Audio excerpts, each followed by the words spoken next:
Well, we avoided another government shutdown, so that's the good news. The good news is that people are not going to be going without pay, and that they're not going to have to stress out about how they're going to pay their bills because the government can't get their shit together. The bad news is Trump has decided to declare a national emergency in order to get this done, which is such a bad idea. And it's a bad idea for all the reasons that his Republican advisors were telling him, which is the next administration, if they're Democratic, they're going to come in and they're going to use this as a weapon. And from now on, this sets a precedent that presidents in the future are going to start using their presidential powers. They're going to overreach, and they're going to start declaring a national emergency for all kinds of things that they want to get done that were campaign promises that they can't get through Congress. And this is just absolutely not how government should work. And they're right. That is what's going to happen. After Trump does this, the next president is going to do something else when it comes to trying to get a campaign promise through. They're going to declare a national emergency to get it done. And it's a disaster. It's not the way that our government is meant to work, right? We're watching government kind of deteriorate. We're watching the presidential powers be further expanded and abused. And it's a really bad idea. We can't even fathom what the future might hold because of this. And that's the problem, is that you can kind of guess, you can speculate, but you don't really know how bad it's going to get until it happens. So that's the bad thing. Another bad thing, and this is what's really got me really, really upset, is they decided when they drafted this bill, the one that's going through what they've signed and everything, it was supposed to include back pay for all the low-wage contractors. Now, if you remember, they already had signed into legislation that they were going to be giving back pay to the furloughed workers. But the people who were really affected were the low-wage workers. Like, these are people who were cleaning ladies and, just really the low-wage contractors. And they decided not to include them in this bill, so they are still going without money. And that's devastating for these people. I mean, these are the people that really don't make any money. So this is what, I got this article here. What website did I get this one from? This actually might have come from the Daily Wire. I like to always check my sources. Whenever I read a liberal site, I try to read the same story on a conservative site. And I try to make sure that, I try to see all the different perspectives. I watch Fox News every day just to punish myself, but also just to see what they say. I think it's really healthy. So anyway, I think this one in particular came from the Daily Wire. And it says but they were all the same. All the articles were the same on this. Lawmaker drafts bill to provide back pay to federal contract workers, claims White House nixed it. Although a bill designed to provide back pay to federal employees was signed by the president in mid-January, thousands of federal contractors were not included in the text, according to various outlets. Legislation to provide federal contractors with back pay is unprecedented. So they've never done this. What they've done is they've always paid back furloughed employees. These are the salaried government employees, people who are middle-income people. Okay, these are people that own homes. One of my best friends was one of the furloughed. She's always furloughed. She's in the FAA, and the shutdown always affects her. And she's a middle-income woman. She has a husband. They own a home. They have kids, like a very middle-class family. The people who are affected are the low-wage people who are working hourly and who are, they're hourly workers, which is the people who need the money the most. And it says here, Smith's bill, which was co-sponsored by 44 Democrats, 2 independents who caucus with Democrats, and 2 Republicans, Susan Collins and Lisa Murkowski, was read twice and referred to the Committee on Homeland Security and Governmental Affairs. But it says that Trump administration officials said that such a program could be a pricey endeavor, costing as much to implement as the back pay salaries themselves. So they're saying, well, we don't want to pay them because implementing whatever the program it takes to pay them is going to cost us just as much as it would to give them their money that they missed out on. Senator Roy Blunt, the Republican from Missouri, chair of the subcommittee on Departments of Labor, Health and Human Services and Education and related agencies, said, I guess federal contractors are different in his view than federal employees. Yeah. That's like any employer. You know why they hire contractors and they make them contractors rather than employees? Because they don't want to have to be regulated. If you hire a contractor, you don't have to give them health insurance. You don't have to give them severance if you fire them. You know, there's all these rules that you don't have to adhere to state by state. You don't have to adhere to those rules if they're contractors. If they're employees, then you have to actually adhere to them. If they're contractors, you don't.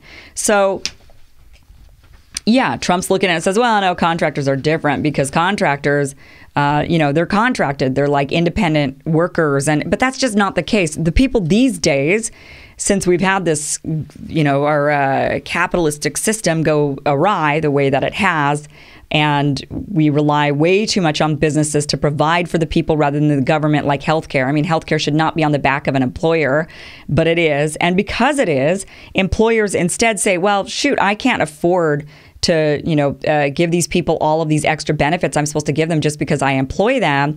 I can only afford to pay them. So what I'm going to do is make them a contractor so I don't have to give them any of these other things. And they do that for the low-level people because those are the people that have to accept whatever they can get. So they take it. Whereas somebody who's higher level will say, well, this other company is going to offer me more, so I'm going to go there. But the people who really suffer are the low-wage people. So this one here... and this article here from the Federal News Network actually says that the people who were guaranteed their back pay, the furloughed workers, many of them haven't received their money. You remember how they were supposed to get it within a couple of days? It was going to be really speedy. Well, apparently it hasn't been. And there's many employees that are still waiting, or they've had some, there were mistakes and they're still not getting their wages. So this is just an absolute mess. Mark Warner, he stood on the floor yesterday and he gave a speech talking to his colleagues. He was trying to appeal to them in order to put into the bill the wages for the contractors. And he says, quote, the number of small businesses, women-owned businesses, minority-owned businesses, veteran-owned businesses who tried through this last 35-day shutdown to keep their workers on payroll, they had to take that money out of their business pockets to try and make ends meet.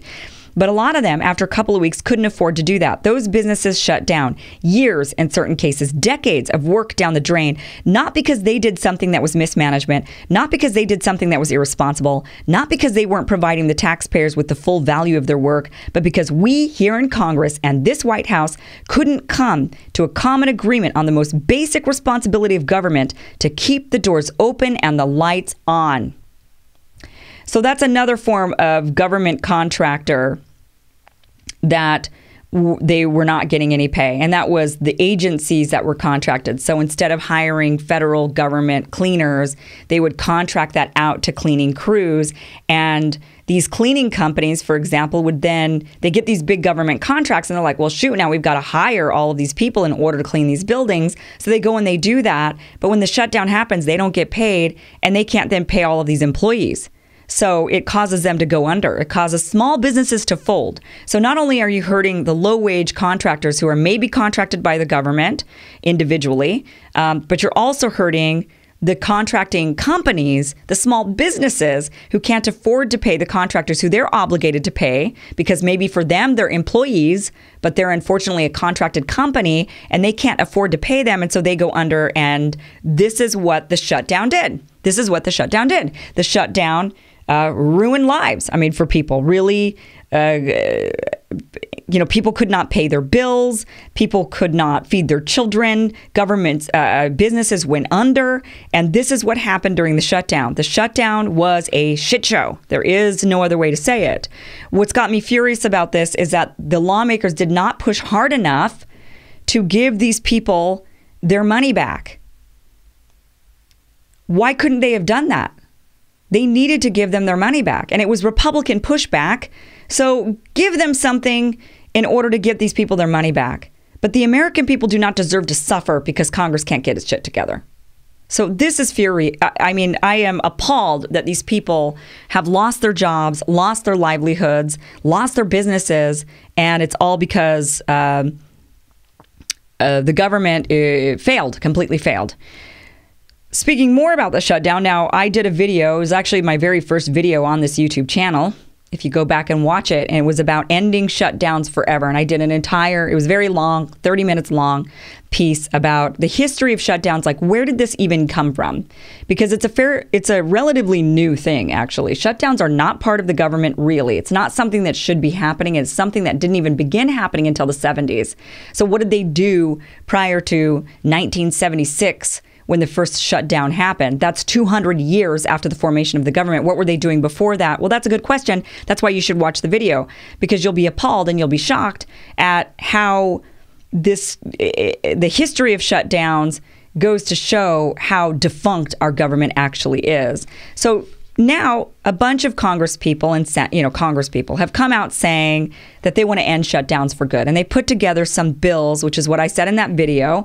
This is what's got to happen. We've got to end these shutdowns forever. They don't need to exist, and they need to be making some legislation to end them. Well, I don't know. Maybe the only people that watched that video were people in Congress, because plenty of them actually now have put forward legislation saying we would like to end shutdowns forever. But what's infuriating about it is that the leadership, specifically in the Democratic Party, is not nearly as interested in the legislation. They're just kind of like, I have some reservations about any sort of legislation that would end shutdowns. So they like, right now, what they like is this power, and they like the look, that Trump is the one ending shutdowns and ending the government, and it makes them look good. So, for example, this article here, this is from USA Today, says lawmakers have been eager to prevent a repeat of the longest shutdown in history that ended last month. I'm just reading you parts of it because, you don't want to sit here and watch me read long articles. Senator Johnny Isakson, of Georgia Republican, said, "Remember when Pogo looked in the mirror and said, 'The enemy was us'? That's what happened," Isakson said. Isakson has backed a bill being pushed by Senator Rob Portman of Ohio, Republican, that would end government shutdowns. If Congress couldn't come to an agreement on spending bills for the following year, automatic spending at the current level would kick in. Right? That's what all of us want to know. We're like, wait a minute. If you can't pass a budget, here's a solution. Just keep the government running at the previous budget you've already agreed on. You already agreed on it once, so keep it going.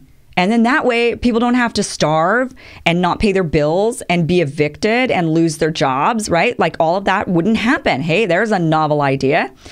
The big problem is, how do you motivate them out of that cycle? So what you don't want is a government that just says, okay, fine, we're just going to have an automatic, right?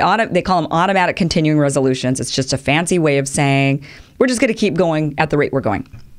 Well, you don't want to do that forever, because you want to get them to be motivated to pass a new spending bill. So the question is, how? How do you get them out of that cycle of an automatic continuation, right?